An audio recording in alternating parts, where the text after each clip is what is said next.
सर्वांना नमस्कार. बहुजन संघटकच्या सर्व श्रोते, वाचक, चिंतक, विचारवंत यांना माझा मनापासूनचा जय भीम. कारण म्हणजे कालच मी बोलणार होतो, परंतु काही कारणास्तव ते रद्द केल्याने आज बोलतोय. कारण विषय गंभीर आहे.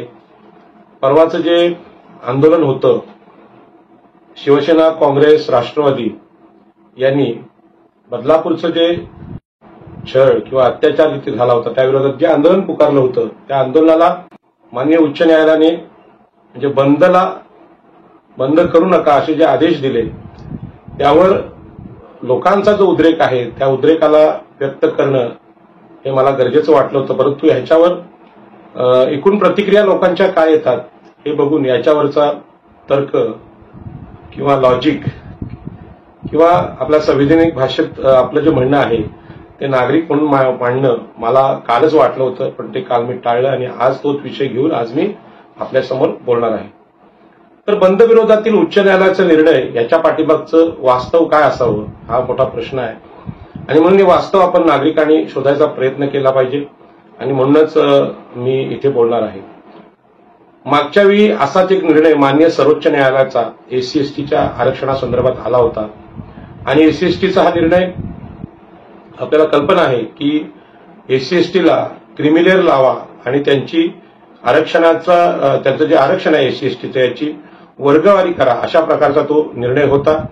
आणि हा निर्णय संविधान विरोधी आहे अशा अनेक प्रकारची मतं लोकांनी मांडली आणि त्याविषयी 21 ऑगस्टला आंदोलन सुद्धा झालं आणि त्या आंदोलनाला काही कोणी बंद घातले नव्हते.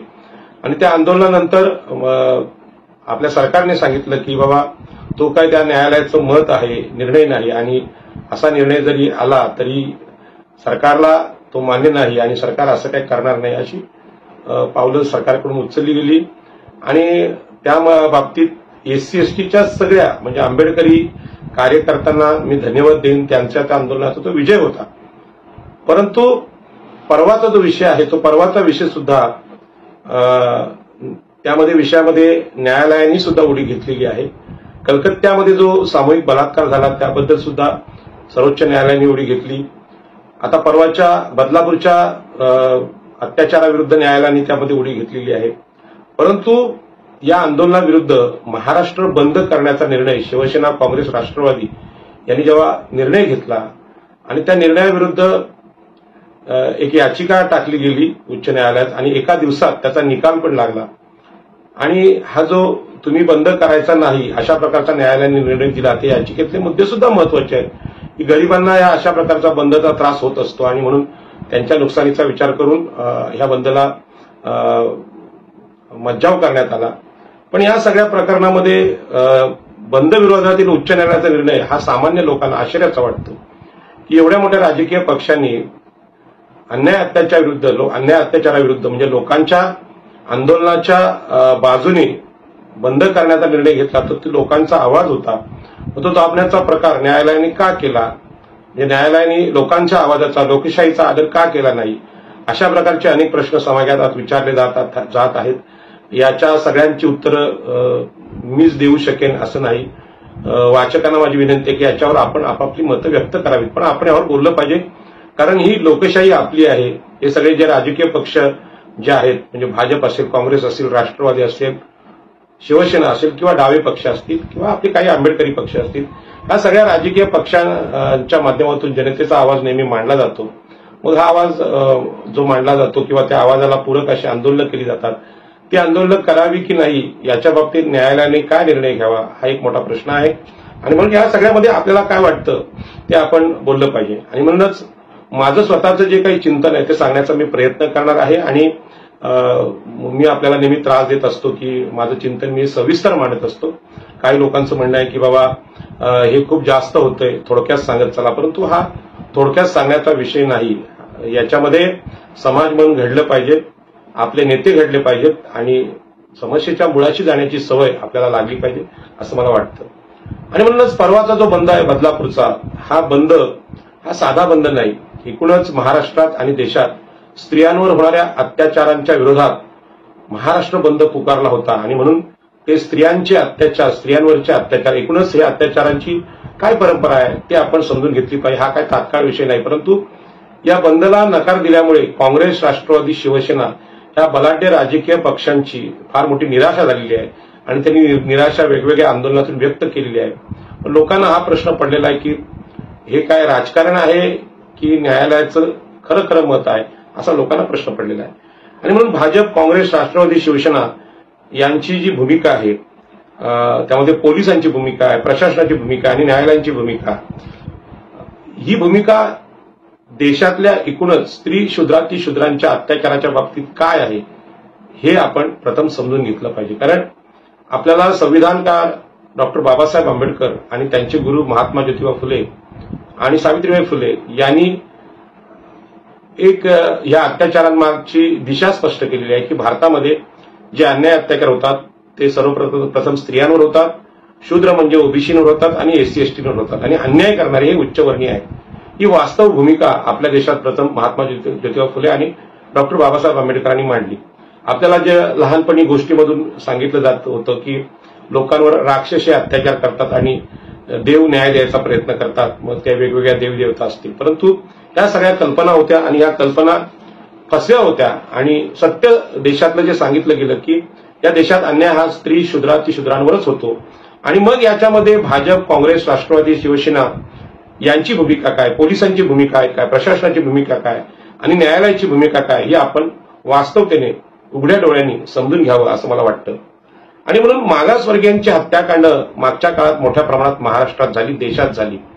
आणि ही मागासवर्गीयांची हत्याकांडाबाबत सर्व पक्षीयांची भूमिका काय होती, असा एखादा भारत बंद किंवा महाराष्ट्र बंद स्त्री, शूद्रांच्या अत्याचाराविरुद्ध आतापर्यंत झाला होता का, हा माझा प्रश्न आहे. आणि झाला तर तो सगळ्या पक्षांनी केला पाहिजे, कारण या देशातलंही वास्तव आहे. एकूणच मागासवर्गीय आणि स्त्रिया यांच्याबद्दल भारताची, देशाची देश म्हणून भूमिका काय हे सुद्धा स्पष्ट देशाने केलं पाहिजे.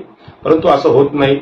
तुकड्या तुकड्यांनी ही आंदोलनं होतात. स्त्रियांवर अत्याचार झाला की वेगळी आंदोलनं, ओबीसीवर झाली की वेगळी आंदोलनं, एससी एसटीवर झाली की वेगळी आंदोलनं, अशा प्रकारची आंदोलनं होताना दिसतात. बऱ्याचदा मागासवर्गीयांना आणि स्त्रियांना स्वतंत्र आंदोलन करावी लागतात आणि म्हणून स्त्रियांचा सहभाग आता वाढत चाललाय. मग कलकत्त्यामधला सामूहिक बलात्कार असेल, नवी मुंबईचा अक्षता म्हात्रे यांचा आगरी मुलीवरचा 3 ब्राह्मणांनी केलेला बलात्कार असेल, उरणमधले जे यशस्वी शिंदे आहे, बौद्ध मुलगी आहे, हिच्यावर जेव्हा अत्याचार झाला त्यावेळी सुद्धा महिला पुढे होत्या आणि आता महिला पुढे येत आहेत, की संघटितपणे येतात. खरं म्हणजे त्या कोणत्याही राजकीय पक्षांच्या नाहीत. महिला अत्याचाराविरुद्ध महिला पुढे येतात आणि या पुढे येणाऱ्या महिलांची बाजू आता राजकीय पक्ष घेऊ लागलेत. राजकीय पक्षांचे कार्यकर्ते हे स्त्री, शूद्रांवर अन्याय झाल्यानंतर पुढे येत नाहीत. पक्षाचा आदेश असेल तरच येतात. त्यामुळे राजकीय पक्षांचे कार्यकर्ते महात्मा ज्योतिबा फुल्यांचा जो सिद्धांत आहे, स्त्री, शूद्रांच्या अत्याचाराच्या बाजूने उभा राहायला तयार नाही. आणि म्हणूनच आता स्त्रियांवरचे जे अत्याचार आहेत ते अत्याचार वाढल्यानंतर स्त्रिया रस्त्यावर येत आहेत आणि ती बाजू घेऊन हा परवाचा बंद केला गेला होता. आणि म्हणून याच्यामध्ये राजकीय स्वार्थ आहे असं भाजपचं सुद्धा म्हणणं आहे. माननीय मुख्यमंत्री एकनाथ शिंदे यांनी सुद्धा असं सांगितलं की हे आंदोलन हे नियोजित होतं आणि त्याची खिल्ली उडवलेली आहे. आणि म्हणूनच बदलापूर इथल्या चिमुकल्या मुलीवरचा जो अत्याचार आहे तो लोकांचा उद्रेक झाल्यानंतर, तो उद्रेक कलकत्त्याप्रमाणे होता, त्यानंतर बंदचं आवाहन केलं गेलं. म्हणजे स्त्रियांवरचे अत्याचार होत आहेत म्हणून महात्मा ज्योतिबा फुले आणि सावित्रीबाई फुलेंची भूमिका राष्ट्रवादींनी, शिवसेनेने किंवा काँग्रेसने घेतलेली नाही, हे सत्य मी आपल्याला सांगतो. त्या अगोदर कोपरखर्णे इथल्या, म्हणजे बदलापूरच्या अगोदर कोपरखर्णे इथल्या अक्षता म्हात्रे आगरी मुलीवर 3 ब्राह्मण पुजारी सामूहिक बलात्कार करतात आणि या बलात्काराविरोधात गावोगावी आंदोलनं झाली.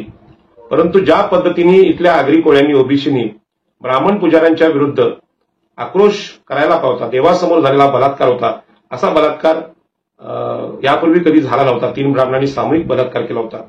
खरं म्हणजे याचे प्रतिसाद महाराष्ट्रात आणि देशात उमटले नाहीत, कारण ही मुलगी ओबीसी होती, शूद्र होती आणि दस्तूर खुद्द ओबीसींनी म्हणजे शूद्रांनी याच्या विरुद्ध आवाज न उठवल्यामुळे त्याला तेवढी प्रसिद्धी भेटली नाही आणि राजकीय पक्षाने सुद्धा या घटनेकडे दुर्लक्ष केलं होतं.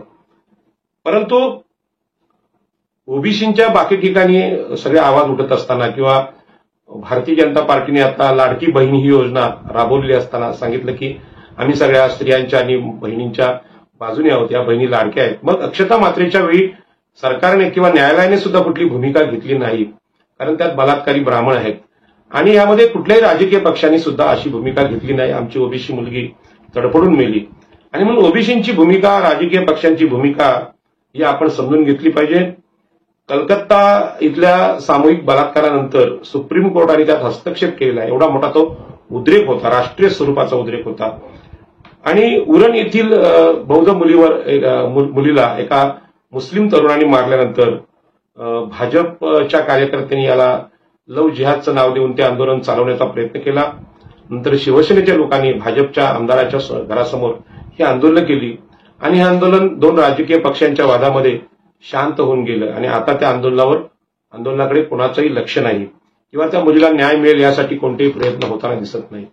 मी थोडंसं थांबून सांगतो की नवी मुंबईतली अक्षता मात्रे असेल किंवा आमच्या उरणची यशस्वी शिंदे असेल, ही बौद्ध मुलगी आहे. उरण नवी मुंबईतली मुलगी आहे ती आगरी आहे, म्हणजे ओबीसी आहे. आणि त्यानंतर आणखी एक घटना घडली होती आमच्या नावा गावामध्ये, ती आगरी मुलगी होती.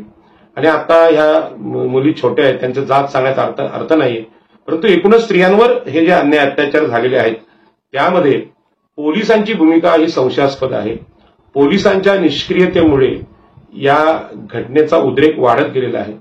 आजही या सगळ्या घटनांमध्ये न्यायालयाने पोलिसांवर ताशेरे ओढलेले आहेत, परंतु त्या दिशेने कोणताही राजकीय पक्ष बोलायला तयार नाही. गृहमंत्री साक्षात देवेंद्र फडणवीस आहेत, महाराष्ट्राचे उपमुख्यमंत्री आहेत आणि त्यांच्याकडे सुद्धा कोणी बोट दाखवायला तयार नाही आणि न्याय मात्र सगळे म्हणतात. आणि म्हणूनच या सगळ्या भूमिकेकडे आपण कुठल्या नजरेने पाहिलं पाहिजे. महिलांवरचे अत्याचार झाले, उरणची मुलगी ठार झाली, नवी मुंबईतल्या मुलगीवर सामूहिक बलात्कार झाला आणि तिला ठार करण्यात आलं. आणि तशीच 10 घटना ही शाळेतली आहे, कारण शाळेत आमच्या मुली किंवा मुलं जर सुरक्षित नसतील तर शाळेत पालकांनी मुलांना पाठवायचं कसं, असा प्रश्न आता पालकांकडून विचारला जातोय. आणि बदलापूरमध्ये पालकांची भूमिका ही अत्यंत निर्णायक होती. एकूणच देशातल्या या मुलींच्या आणि स्त्रियांच्या अत्याचाराविरुद्ध समाज आज जागा होत चाललेला आहे आणि जागा होत चाललेल्या समाजाबद्दल सरकार जे आहे, म्हणजे भाजप सरकार आहे, ते सुद्धा जागं झालेलं आहे आणि ते आंदोलन वेगवेगळ्या पद्धतीने दडपण्याचा ते प्रयत्न करतायत.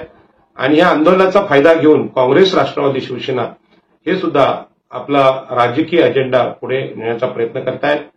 त्यांच्या मनात कदाचित खरोखर स्त्रियांविषयी आपुलकी असेल तर त्यांना कुठल्याही अत्याचाराची वाट बघण्याची गरज नाही. आपल्याकडे मनुस्मृतीने सांगितलेलं आहे की स्त्री शूद्राती शूद्र हा 85% वर्ग हा शोषित आहे आणि त्यांच्यावर नेहमीच ब्राह्मण, क्षत्रिय, वैश्य या विचारसरणीने अन्याय अत्याचार केलेत. आज केंद्रात भाजपचं सरकार आहे, त्यामुळे ते काही या सगळ्या लोकांचं संरक्षण करतील अशातला भाग नाही. तर ते अत्याचार करणारे सत्य असताना तुम्हाला अत्याचार घडणाऱ्यासाठी आंदोलनाचा दिवस निवडण्याची काहीच गरज नाही. तुम्ही रोज आंदोलन केलं पाहिजे आणि जिथे जिथे अन्याय अत्याचार देशामध्ये त्यानंतर अनेक घटना उघडकीस आल्या, त्या घटना उघड करून दाखवल्या पाहिजे आणि रोजच या सरकारविरुद्ध आंदोलन केलं पाहिजे, असं माझं प्रामाणिक मत आहे. आणि म्हणून मी आजची एक बातमी सांगतोय, ती बातमी तुमच्या लक्षात येईल. मग न्यायालय आणि केंद्र सरकार कुठल्या दिशेने प्रवास करते हे पण आपल्या लक्षात येईल. आज मी पुढारी पेपरला बातमी वाचली की न्यायालयांची मागासवर्गीयांच्या संरक्षक कायदा जो आहे अॅट्रॉसिटी, त्या संदर्भातील भूमिका आज स्पष्ट झाली. ती भूमिका अशी आहे की मागासवर्गीयांच्या अपमानात जातीचा उल्लेख असेल तरच अॅट्रॉसिटी लागू होऊ शकते, असं सुप्रीम कोर्टाने आपलं मत व्यक्त केलेलं आहे.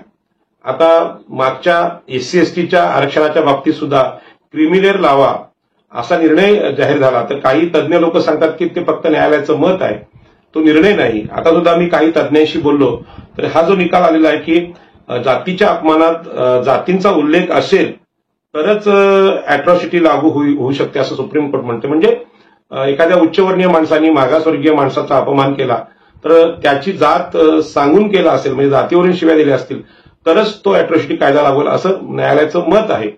तर हे मत असंच आहे की हे जे कायदे आहेत मागासवर्गीयांच्या संरक्षणाचे, ते कायदे कमकुवत करण्याचा हेतू न्यायालयांचा दिसून येतो, जसं आरक्षणाच्या बाबतीत दिसून आला. आणि म्हणून दलित आमदारांच्या तक्रारीत आरोपींना अॅट्रॉसिटीच्या केसमध्ये जामीन देण्यात आला. कारण का? त्यांनी जातीचा उल्लेख केला नव्हता. आता जातीचा उल्लेख केला नसला तर अॅट्रॉसिटी होतच नाही असं जे म्हणणं आहे, ते म्हणणं उच्चवर्णीय असलेल्या न्यायमूर्तींचं आहे. याच्याकडे मी सुद्धा आपलं लक्ष वेधू इच्छितो. आता पुन्हा एकदा हा प्रश्न गंभीर आहे. थोडीशी आजची चर्चा ही किचकट आणि बौद्धिक दृष्टीने फार सखोल असल्यामुळे आपल्याला कंटाळा येण्याची शक्यता आहे, परंतु विषय फार गंभीर आहे. आणि म्हणून मागासवर्गीय अत्याचार हा शूद्रांचा अनुभव आहे. तो उच्चवर्णीयांना कसा कळावा असा माझा प्रश्न आहे. तसंच स्त्रियांवरचा अत्याचार ही स्त्री मनालाच कळणार, हे पुरुषांना कसे कळावेत.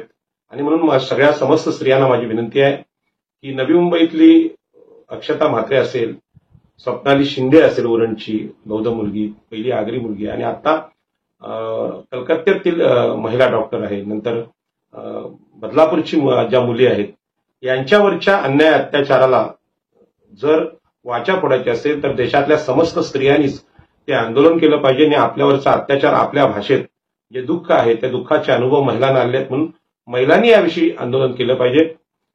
महिला विरोधी जे राजकीय पक्ष आहेत, म्हणजे पुरुषसत्ताक राजकीय पक्ष आहेत, त्यांना आंदोलनाचं ढोंग करायची संधी देऊ नये अशी माझी विनंती महिलांना आहे.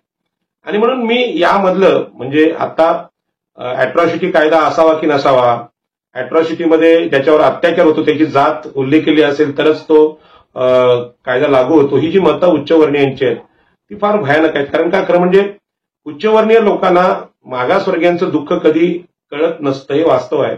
आणि तरी सुद्धा ते अॅट्रॉसिटी कायद्याविषयी मतं व्यक्त करतात, मागासवर्गीय आरक्षणाविषयी मतं व्यक्त करतात, स्त्रियांवरच्या अत्याचारांविषयी मतं व्यक्त करतात. आणि शाळेच्या मुख्याध्यापकांनी बदलापूरच्या या मुलींना जखमा झाल्या आहेत त्याबद्दल असं म्हटलं आहे की बाबा ते सायकल चालवताना घडलं असेल. म्हणजे एक महिला सुद्धा महिलाच्या विरुद्ध बोलते. ते चिमुकले मुलींची जी भीती आहे, त्यांची वेदना आहे, त्याच्या विरोधात मतं व्यक्त करणारी, त्या गुन्ह्याबद्दल संभ्रम निर्माण करणारी यंत्रणा आपल्याकडे निर्माण झालेली आहे. हे अत्यंत धोकादायक आहे. आणि म्हणून ज्याचं दुःख त्याला ठाऊक, याच पद्धतीनं मागासवर्गीयांचं दुःख हे मागासवर्गीयांना माहिती. या बाबतीत डॉक्टर बाबासाहेब आंबेडकरांचं एक वचन मी नेहमीच सांगत असतो की महात्मा गांधींनी जेव्हा म्हटलं की बाबासाहेब आंबेडकर आपण एकटेच हरिजनांचे नेते नाहीत किंवा मागासवर्गीयांचे नेते नाहीत, तर मी सुद्धा हरिजनांचं चांगलं करण्यासाठी प्रयत्न करतो. आमचा पक्ष काँग्रेस पक्ष तशी भूमिका घेऊन काम करतोय. त्यावेळी डॉक्टर बाबासाहेब आंबेडकरांनी सांगितलं होतं की बाबा रे, तुम्ही मागासवर्गीय म्हणून एक दिवस, अस्पृश्य म्हणून एक दिवस जगून बघा, तेव्हाच त्यांचं दुःख कळेल. आणि म्हणून देशातल्या सर्वोच्च न्यायालयाच्या न्यायमूर्तींना असेल, या देशातल्या सर्व पक्षीय काँग्रेस, राष्ट्रवादी, शिवसेना, भाजप या सगळ्या पुरुष सत्ताधाऱ्यांना माझी विनंती आहे की आपण हे जे दुःख आहे स्त्री शूद्रांचं, हे कधी अनुभवलंय का? अनुभवलं नसेल तर त्याबद्दल ढोंगी दुःख व्यक्त करण्याचे जे प्रकार चालू आहेत ते आपण थांबवलं पाहिजे. आणि म्हणून सुप्रीम कोर्टाचा मागील निर्णय जो आला, एससी एसटीला क्रिमिलेअर लावा आणि आरक्षणाचे वर्गीकरण करा, या निर्णयामध्ये 7 पैकी 6 न्यायमूर्ती हे उच्चवर्णीय आहेत, म्हणजे ब्राह्मण, क्षत्रिय, वैश्य आहेत. यात मागासवर्गीयांची लोकसंख्या 85% असेल तर याच्यावर खरी म्हणजे राष्ट्रीय प्रतिक्रिया यायला पाहिजे होती. म्हणजे ओबीसी, एससी, एसटी या 85% लोकांची प्रतिक्रिया यायला होती, परंतु आंबेडकरी लोकांनी त्याविषयी आंदोलन केलं आणि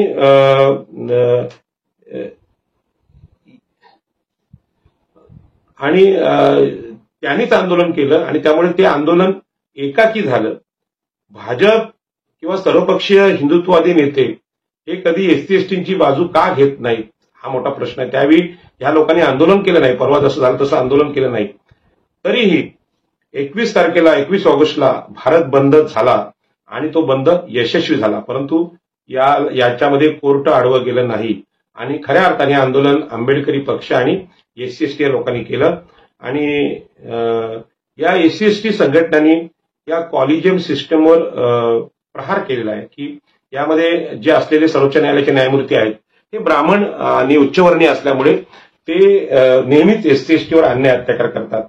माझं असं म्हणणं आहे की हे जे न्यायमूर्ती आहेत ते केवळ एससी एसटीवर अन्याय करत नाहीत, तर एससी, एसटी, ओबीसी आणि स्त्रिया यांच्यावर सुद्धा अन्याय करणारे निर्णय हे लागत असतात. आणि म्हणून ब्राह्मणी व्यवस्थेवर प्रहार करणं ही या देशातली खरी गरज आहे. आणि हा प्रहार करण्याचं काम स्त्री शूद्राती शूद्रांना करावं लागेल. आणि मनुस्मृतीचा हा जो सिद्धांत आहे की स्त्री शूद्राती शूद्र यांना कोणतेही अधिकार नसतात, ते अन्याय अत्याचार करण्याच्या लायकीचे असतात, हे जे मनुस्मृतीने सांगितले, हा मनुस्मृतीचा विचारच सर्वपक्षीय भारतातले जे सगळे नेते आहेत ते घेऊन चाललेले आहेत. आणि म्हणून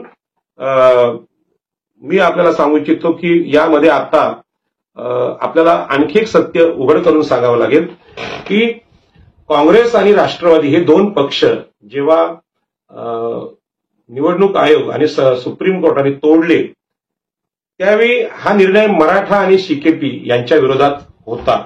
आणि हा जो निर्णय आहे तो निर्णय त्यांच्या विरुद्ध येऊन सुद्धा त्यांनी तसं रस्त्यावरचं आंदोलन केलं नव्हतं. आणि म्हणून ब्राह्मणी न्यायमूर्तींच्या विरोधात हे आंदोलन झाली नाही. तर याचं कारण काय? म्हणजे ते काय हे ब्राह्मणी व्यवस्थेचे समर्थक आहेत का, असा माझा प्रश्न आहे. आणि म्हणून परवाचा मुलींसाठीचा, बदलापूरच्या मुलींसाठीचा जो बंद आहे, हा बंद माननीय उच्च न्यायालयाच्या जो तत्पर निर्णय आला, एका दिवसात याचिकाने एका दिवसात निर्णय आला आणि काँग्रेस, राष्ट्रवादी आणि शिवसेना यांना माघार घ्यावी लागली. तर ही माघार घ्यावी लागली तर तो जो निर्णय आहे तो काँग्रेस, राष्ट्रवादी किंवा मराठा, शरद पवार आणि उद्धव ठाकरे आणि काँग्रेसचे नेते, मराठा नेते यांना सुद्धा शहाणपण शिकवणार आहे. आणि त्यांनी ह्याचा विचार केला पाहिजे की तुमचे पक्ष तोडले त्यावेळी तुम्ही आंदोलन केलं नाहीत, आणि आता बदलापूरचं आंदोलन तुमचं त्यावेळीचा बंद होता, त्याविरुद्ध असाच निर्णय आला. त्याच्यामुळे न्यायालयाला प्रभावित करणारं सरकार केंद्रात आहे आणि या न्यायालयाला प्रभावित करणारं केंद्रात सरकार आहे.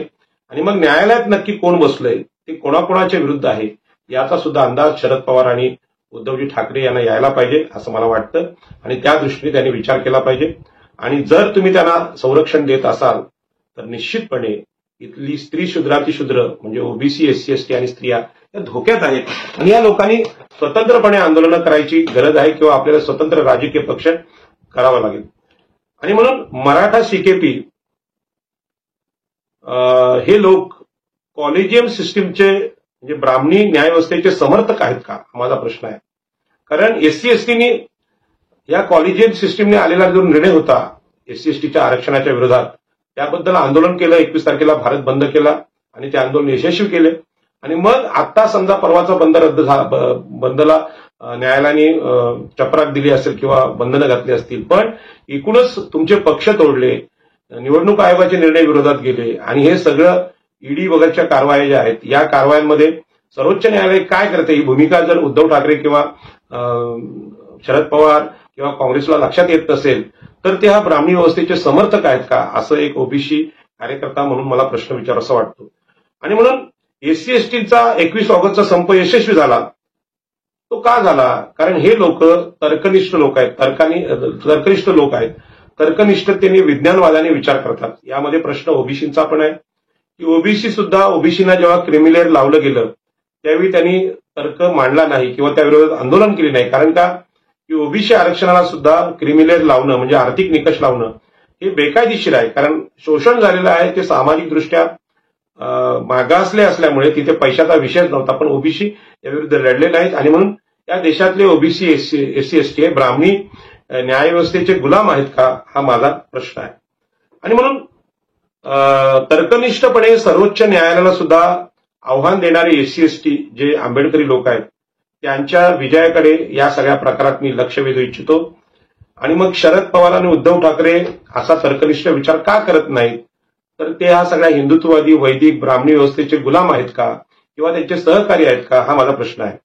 आणि म्हणून भारतीय न्यायव्यवस्थेविषयी आदर व्यक्त करावा अशी एक परंपरा संपूर्ण देशात आहे आणि आपण सगळेजण त्याचा आदर व्यक्त करत आलेलो आहोत. परंतु त्यांची जी न्यायमूर्तींची निवड करण्याची पद्धत आहे ती तर्कहीन आहे आणि सामाजिक न्यायाच्या विरोधात आहे, ही सुद्धा चर्चा झाली पाहिजे. खरं म्हणजे 21 तारखेच्या बंद नंतर न्यायव्यवस्थेविषयी प्रश्नचिन्ह निर्माण झाले होते आणि असं प्रश्नचिन्ह उद्धव ठाकरे, शरद पवार आणि काँग्रेसच्या मनात परवाच्या बंदला जो विरोध केला गेला उच्च न्यायालयाकडून त्यानंतर निर्माण झालेत का, हा माझा प्रश्न आहे. आणि झाले असतील तर त्यांनी सर्वोच्च न्यायालयाची जी कॉलेजियम सिस्टीम आहे त्याच्यावर बोललं पाहिजे. म्हणजे संजय राऊत असतील, उद्धवजी ठाकरे असतील, शरद पवार असतील यांनी बोललं पाहिजे. आणि एससी एसटींची जी भूमिका आहे 21 तारखेच्या बंदच्या मागची, ती भूमिका सुद्धा या प्रमुख राजकीय पक्षांनी समजून घेतली पाहिजे. यासाठी मी आज बोलत आहे. आणि म्हणून ही जी ब्राह्मणी न्यायव्यवस्था आहे ती बदलणं गरजेचं आहे. आणि याबद्दल देशभर जागृती येत होती, परंतु ती जागृती थंड करण्याचं काम आता आपल्या महाराष्ट्रात काँग्रेस, राष्ट्रवादी, शिवसेना हे करायला निघालेत का, हा मोठा प्रश्न आहे. तुम्हाला एखादा निर्णय पटला नाही तर त्याच्याविषयी चर्चा करणं, त्याच्याविषयी मत व्यक्त करणं यात चुकीचं काही नाही. न्यायालयाच्या आदेशाचा आपण आदर केलाच पाहिजे, कारण न्यायालय हे संविधानाचा अर्थ लावण्याचं काम करत असतात. परंतु संविधानाचा अर्थ न लावता ते स्वतःची मतं अशा चुकीच्या पद्धतीने व्यक्त करत असतील, म्हणजे एससीएसटीच्या आरक्षणाच्या बाबतीत त्यांनी मतं व्यक्त केली, ही संविधानाच्या पलीकडे जाऊन केली होती, तर त्याच्याविषयी प्रश्न विचारण्याची ताकद भारतीय नागरिक म्हणून आम्ही आमच्यामध्ये ठेवली पाहिजे. आणि म्हणून मी काँग्रेस, राष्ट्रवादी, शिवसेना, भाजप या सगळ्यांना माझा प्रश्न आहे की या तिन्ही घटना घडलेल्या आहेत, म्हणजे बदलापूरची असेल, नवी मुंबईची असेल किंवा उरणची असेल किंवा कलकत्त्याची असेल, या घटनेचा एकत्रित विचार आम्ही केला पाहिजे. आणि तो विचार आहे स्त्रियांवरचे अत्याचार. मी शूद्रातिशूद्रांचे म्हणजे एससी एसटीवरच्या अत्याचारांचा विषय थोडासा बाजूला ठेवतो, पण स्त्रियांवरचे अत्याचार ही मूळ समस्या देशातली आहे आणि ही मूळ समस्या मनुस्मृतीने मांडली आहे. आणि म्हणून हा केवळ राजकीय पक्षांनी तात्पुरतं आंदोलन करण्याचा विषय नाही, तर हा विषय अत्यंत गंभीर आहे. आणि स्वातंत्र्यानंतर स्त्रियांवरचे वाढते अत्याचार आहेत, त्या अत्याचारांचा एकत्रितपणे विचार भारतीय संसदेने करावा अशी माझी विनंती आहे. आणि म्हणून यावर कोणतेही राजकीय पक्ष बोलत नाहीत, म्हणजे महिला अत्याचारावर बोलत नाहीत. परवा एखादा बंद आयोजित केला म्हणजे काय न्याय भेटला अशातला भाग नाही, कारण या अत्याचारांची संख्या फार प्रचंड आहे. आणि त्या अत्याचारांचं सातत्य विधानसभेत, लोकसभेत, प्रशासनामध्ये, पोलिसांमध्ये सर्वत्र आहे. महिलांची जी 50% लोकसंख्या आहे त्याला प्रतिनिधित्व देण्याच्या बाबतीत सुद्धा हा अन्याय अत्याचार आपल्याला दिसून येतो. म्हणून कॉलेजियम सिस्टीम म्हणजे उच्चवर्णीयांचं वर्चस्व तिथे असणं सर्वोच्च न्यायालयामध्ये, ही सुद्धा मनुस्मृतीच आहे. आणि ही मनुस्मृती अशा प्रकारची मनुस्मृती बाबासाहेब आंबेडकरांनी महाडच्या 14 तळ्याजवळ जाळून प्रतिकात्मकरित्या संपवलेली आहे. आणि म्हणून स्त्रियांच्या अत्याचारांविरुद्ध राष्ट्रीय चळवळ हवी, त्याचबरोबर ओबीसी, एससी, एसटी यांच्या अन्याय अत्याचाराविरुद्ध सुद्धा राष्ट्रीय चळवळ हवी. या सगळ्या घटनांतून मला आपल्याला सांगायचं आहे.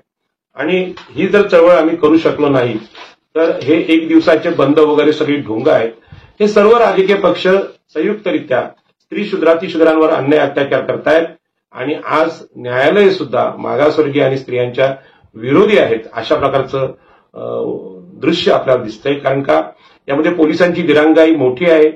जसं अत्याचार करणाऱ्या, बलात्कार करणाऱ्या, महिलांना ठार करणाऱ्या लोकांना फाशी झाली पाहिजे हे जितकं सत्य आहे, तसं इथलं प्रशासन आणि पोलीस हे जर महिलांच्या विरोधी असतील, एससी एसटींच्या विरोधी असतील तर त्यांची सुद्धा चौकशी न्यायालयाने केली पाहिजे असं मला वाटतं. आणि म्हणून आपल्याकडे हिंदू वैदिक संस्कृतीच्या विरोधात फार मोठा संघर्ष देशात पूर्वी पण झालेला आहे. आज जे एससी एसटी लोक आहेत, त्या एससी एसटी लोकांनी 21 तारखेचा बंद यशस्वी केला म्हणजे काय केलं तर त्यांनी तर्क मांडला.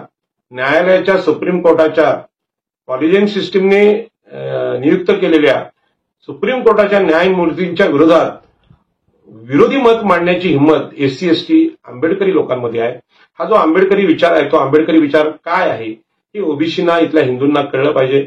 शरद पवार असतील किंवा उद्धवजी ठाकरे असतील किंवा आपले काँग्रेसचे नेते असतील, नाना पटोले असतील, यांना सुद्धा हा विचार समजला पाहिजे. आणि म्हणून मी आज बोलत आहे. आणि म्हणून हिंदू वैदिक संस्कृतीच्या विरोधात नास्तिक लोक संघटितपणे लढत होते. नास्तिक म्हणजे देव न मानणारे. यामध्ये जैन आहेत, बौद्ध आहेत, आजीवक आहेत आणि चार्वाक आहेत. या सगळ्यांनी एकत्र येऊन या देशामध्ये नेहमीच अशा प्रकारच्या मनोवादी विचारांचा विरोध केलेला आहे. आणि म्हणून त्यांनी कर्म सिद्धांत नाकारला, पुनर्जन्म नाकारला आणि देवही नाकारला. आज मला हे सांगायचं की भारतीय जनता पार्टी असेल, काँग्रेस असेल, शिवसेना असेल किंवा राष्ट्रवादी असेल, हे सगळे लोक हे देव मानणारे लोक आहेत, चमत्कार मानणारे लोक आहेत, कर्मसिद्धांत मानणारे लोक आहेत आणि पुनर्जन्म मानणारे लोक आहेत. आणि म्हणून याच्यामध्ये एक प्रकारचं साम्य आहे किंवा सहयोग आहे. आणि म्हणूनच हे एकत्रितपणे कधी स्त्री शूद्रांच्या अन्याय अत्याचाराविरुद्ध बोलायला तयार नसतात, फक्त एका दिवसाचा बंद करून ढोंग करण्याचा प्रयत्न करतात. आणि म्हणूनच हा जो देशाचा जागतिक इतिहास आहे तो इतिहास सुद्धा या पार्श्वभूमीवर आम्ही समजून घेतला पाहिजे. एससी एसटी लोकांनी परवा आरक्षणाच्या विरुद्ध सुप्रीम कोर्टाने निर्णयाच्या विरुद्ध जी दाद मागितली, रस्त्यावर उतरून आंदोलन केली आणि तो भारत बंद यशस्वी केला आणि परवाचा बंद झालाच नाही. या दोघांमधला विरोधाभास मला इथे सांगायचा आहे. आणि म्हणून चार्वाकांनी सांगितलं की पुराव्याशिवाय कोणतीच गोष्ट स्वीकारायची नाही, हे चार्वाकांनी सांगितलं होतं. आणि म्हणून यज्ञात आहुती दिल्याने आकाशातले देव प्रसन्न होतात, हे बिन पुराव्याचं आहे असं चार्वाक म्हणत होते. आज यज्ञ करणाऱ्यांचं सरकार आपल्या देशात आहे आणि त्यांच्याकडूनच हे अत्याचार होतात. आणि म्हणून प्रत्यक्ष प्रमाणावर चार्वाकांनी भर दिला होता. याच विचारातून पुढे वैज्ञानिक पद्धतीचा शोध लागला.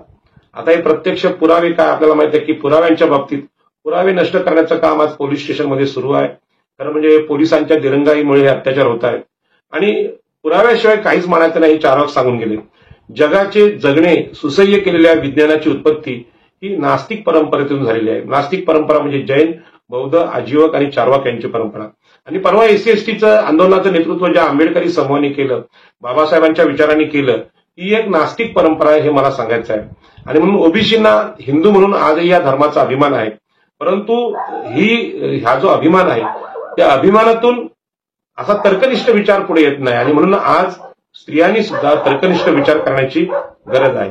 देव धर्म मानणाऱ्यांची म्हणजे आता मला हे सांगायचं की जगाचं जगणं सुसह्य केलंय त्या विज्ञानाची उत्पत्ती नास्तिक परंपरेची आहे, देव धर्म मानणाऱ्यांची नाही, हे मला सांगायचं आहे.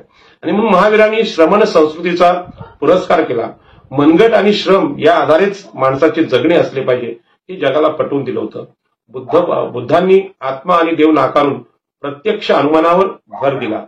आणि म्हणून स्त्रियांची सुरक्षा ही त्या भारत माता आहेत किंवा पूजेच्या देवता आहेत असं म्हणून होणार नाही, तर त्यासाठी आपल्याला तर्कबुद्धीने विचार करायची गरज आहे. आणि म्हणून नास्तिक परंपराच्या शिकवणीतील आणि तत्वज्ञानातून आधुनिक नीतिशास्त्र निर्माण झालेलं आहे आणि लॉजिकचा उदय झालेला आहे. आणि म्हणून भारतीय संविधान काय आहे तर भारतीय संविधान हे आधुनिक नीतिशास्त्र आहे. देशाला दिलेलं डॉक्टर बाबासाहेब आंबेडकरांनी आधुनिक नीतिशास्त्र आहे. त्यांनी देव नाकारलेला आहे, चमत्कार नाकारलेला आहे, आत्मा नाकारलेला आहे. अशा परिस्थितीमध्ये परवाचं जे आंदोलन आहे एससी एसटीचं, हे संविधान वाचवण्याचं आंदोलन होतं. आणि अशा प्रकारचं तर्कनिष्ठ आंदोलन भारतातल्या स्त्रियांनी करावं. कुठल्याही राजकीय पक्षांवर विसंबून राहू नये अशी ती वेळ आलेली आहे. आणि म्हणून नास्तिक परंपरा ही जगातला वैज्ञानिक दृष्टिकोन आणि तत्वज्ञान निर्माण करण्यास कारणीभूत ठरलेली परंपरा आहे, हे मला आपल्याला याच्यातून सांगायचं आहे. आणि ही जी विचारसरणी आहे, वैज्ञानिक विचारसरणी ही डॉक्टर बाबासाहेब आंबेडकरांच्या धर्मांतरामुळे, बौद्ध धम्म स्वीकारल्यामुळे आपल्या देशात आलेली आहे. बुद्ध तत्वज्ञानाने आता अनेक विचारवंत चार्वाकचा परिचय आपल्या देशाला करून देत आहेत आणि जैन परंपरा काय हे सांगतायत, बौद्ध भिक्षूंची परंपरा काय ते सांगतायत. आणि हा जो देशातला पूर्वीचा विचार हा संविधानामध्ये आहे. आणि आज आम्हाला हे लक्षात आलं पाहिजे की शिवसेना, काँग्रेस, राष्ट्रवादी या लोकांनी जो बंद पुकारला होता त्याला एका दिवसात न्यायालयाने थांबवलं. इतकी तत्पर न्यायालय वागली. अशाच प्रकारचा निर्णय खरं म्हणजे त्या आता काँग्रेस, राष्ट्रवादी, शिवसेना यांच्या विरोधात जो निर्णय आलाय त्यामध्ये महाराष्ट्रातल्या लोकांना प्रश्न पडलाय की न्यायालयात एवढं तत्पर निर्णय घेण्याची परंपरा कधीपासून आली आणि हा बंद केला गेला नाही याच्याविषयी राग सुद्धा लोकांच्या मनात आहे.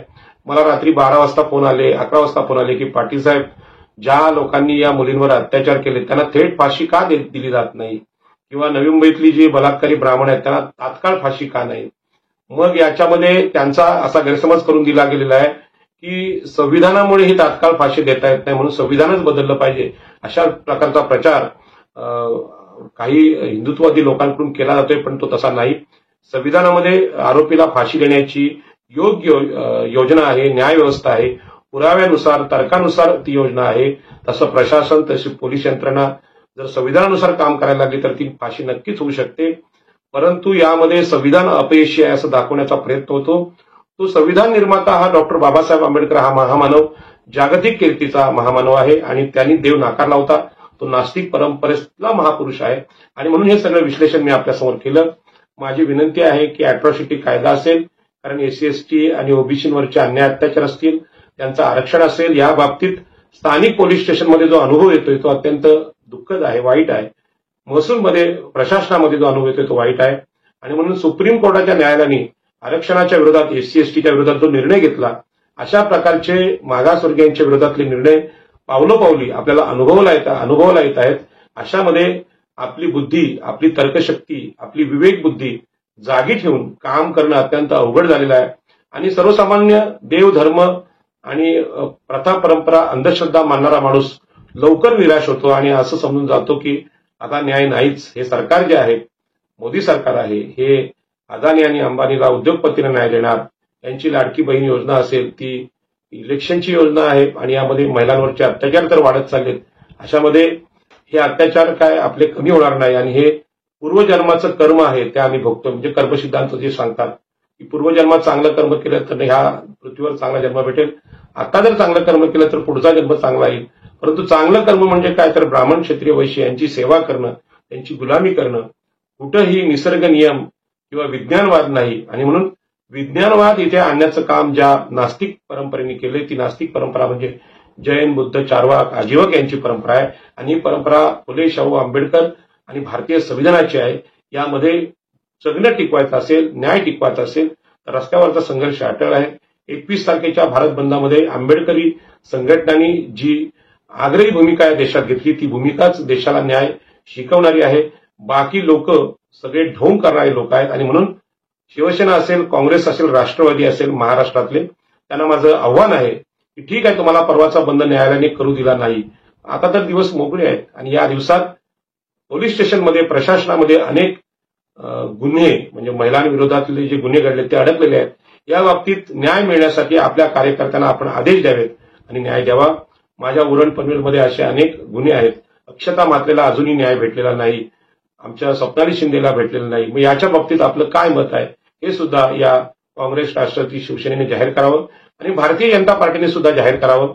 तुम्हाला जर यापुढे निवडणुका जिंकायच्याच असतील तर स्त्री शूद्रांवरच्या अन्यायाचं समर्थन करून चालणार नाही, तर त्यांना न्याय देण्याची प्रत्यक्ष कृती करावी लागेल हे मी सांगतो आणि माझं बोलणं संपवतो. जय हिंद, जय महाराष्ट्र, नमो.